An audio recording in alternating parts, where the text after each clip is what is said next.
It was the most destructive and deadly relationship in all the Teen Wolf universe, started 300 years ago when a French boy fell for another French boy who also happened to be a serial killer and later became a werewolf.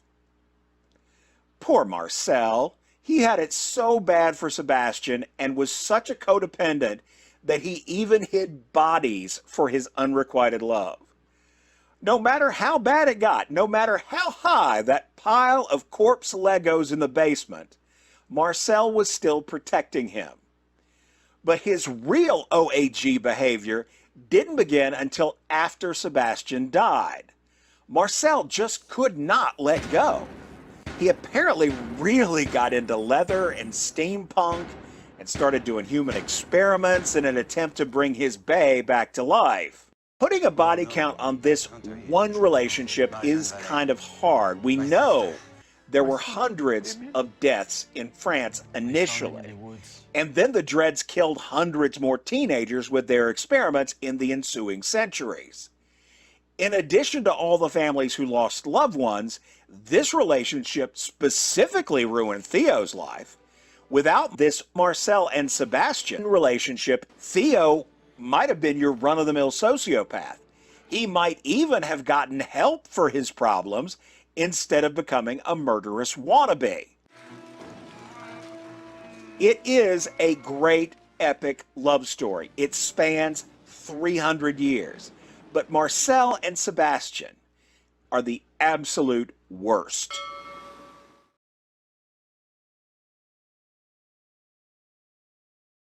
This is what the Dread Doctors use to keep track of the chimeras. It seeks out and hones in on a certain frequency. The supernatural creatures also have their own frequency. The vibrations they can see will allow them to recognize the special type of humans they need for experiment. The mask also allows them to bend light frequencies and mess with people's memories so they can better sneak into places to procure the victims. They also need fully ripe, chimeric teenagers. High schools are the easiest place to find these, and with the helmet allowing them to wander unseen or unremembered, they can sneak around until they find the right kind of multi-genotype individuals that they really want.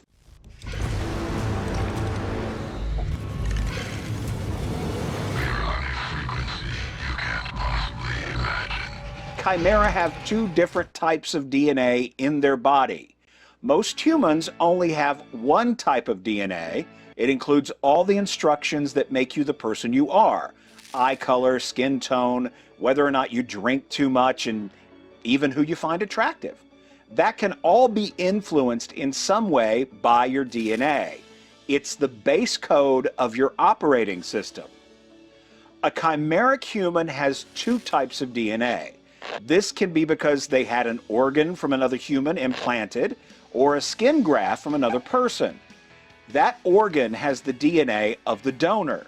Once it's in you or on you, you have the donor's DNA as well. It doesn't actually do much, well, except piss off your body's natural defenses, which is why people with transplants have to take anti-rejection drugs. Otherwise, that new DNA just kind of sits there.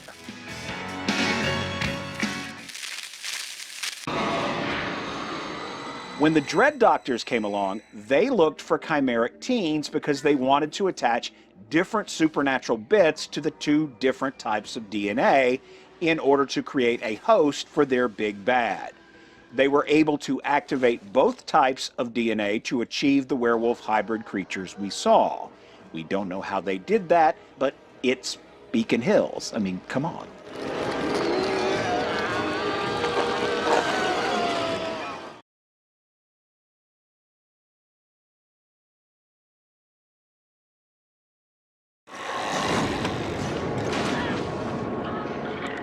See, now the Dread Doctors is the primary reason why I think a list of physical strength is dumb.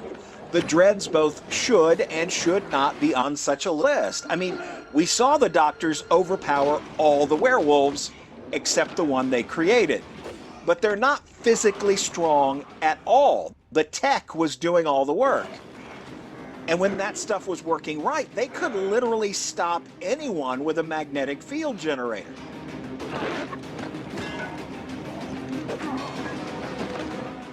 But is that really strength? Because when you strip away the special mask and other gadgets, you end up with squishy old regular humans. Marcel,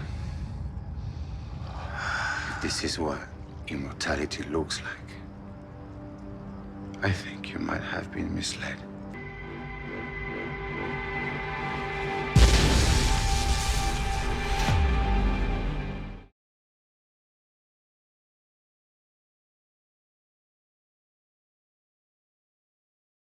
Teen Wolf's Dread Doctors needed to Ocean's 11 Icon House, and for that, they needed a kitsune. The Dreads and their minion Theo are working a complex plan, manipulating Scott's pack into action at certain times and in certain locations. Hello? So on the first night, the night of the storm, they hooked Kira up to one of their devices, called down lightning, and souped up her foxfire.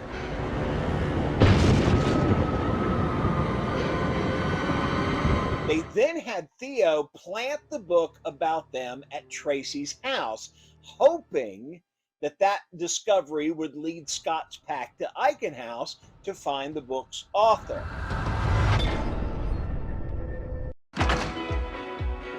The Dread Doctors by T.R. McCammon. What about the author? If he knew all about these guys, shouldn't we be talking to him? We thought about that, but it's pretty much a dead end. What about this guy? Book worked. Now they're going to see Valack. They're going tonight.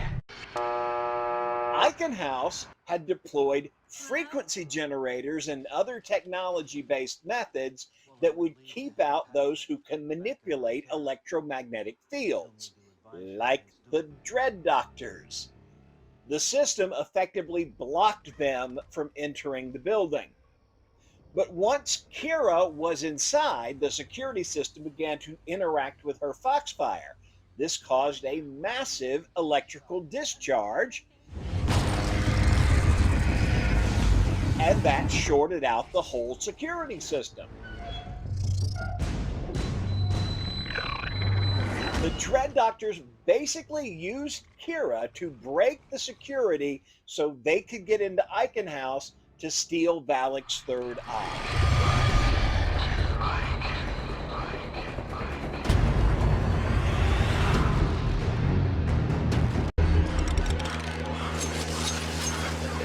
You don't have to.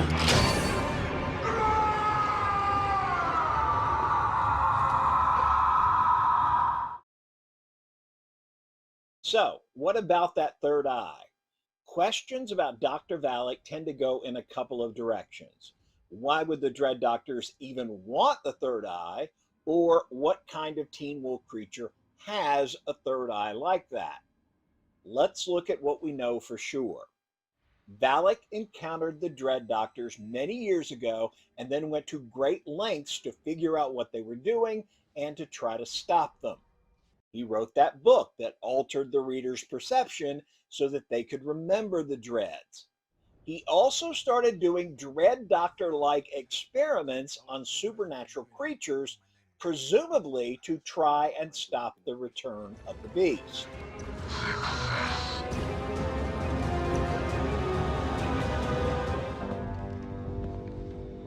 What I'm about to show you isn't supposed to exist.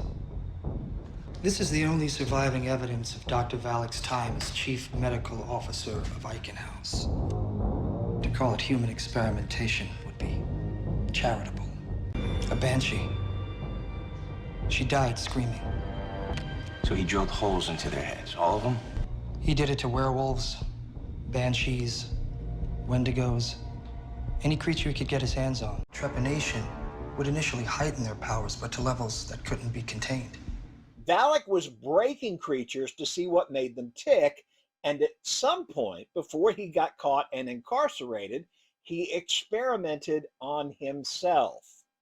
Just because you drilled a hole in your own head, it doesn't mean you've somehow gifted yourself with extrasensory perception. Come a little closer.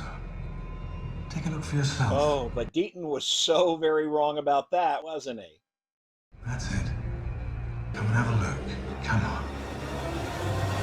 just one look into eyeball number 3, Deaton was in a fully immersive virtual vision of Tezcatlipoca's temple.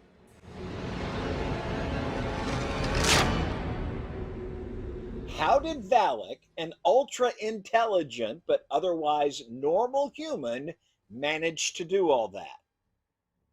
We know he was aware of the dreads and their techniques, and that he had been doing similar experiments.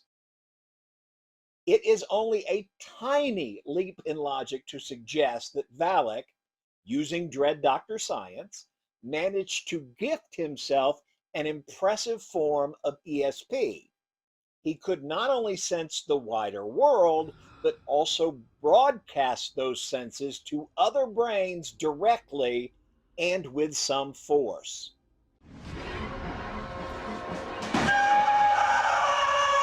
I still wonder what Peter saw.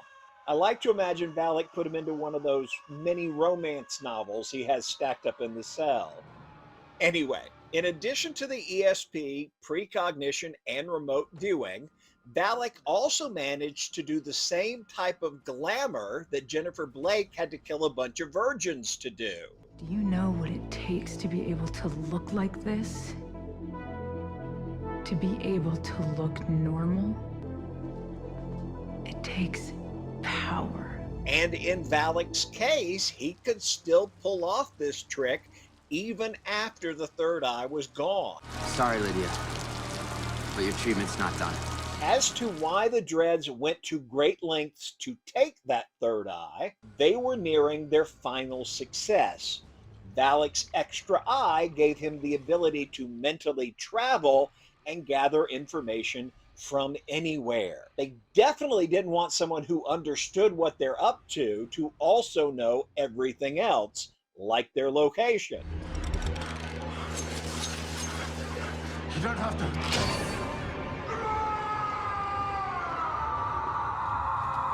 Everything else Valack did in season 5 was about trying to find the Dread Doctors some other way.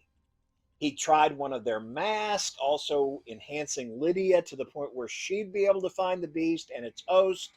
Presumably, he was doing all this in an effort to stop them.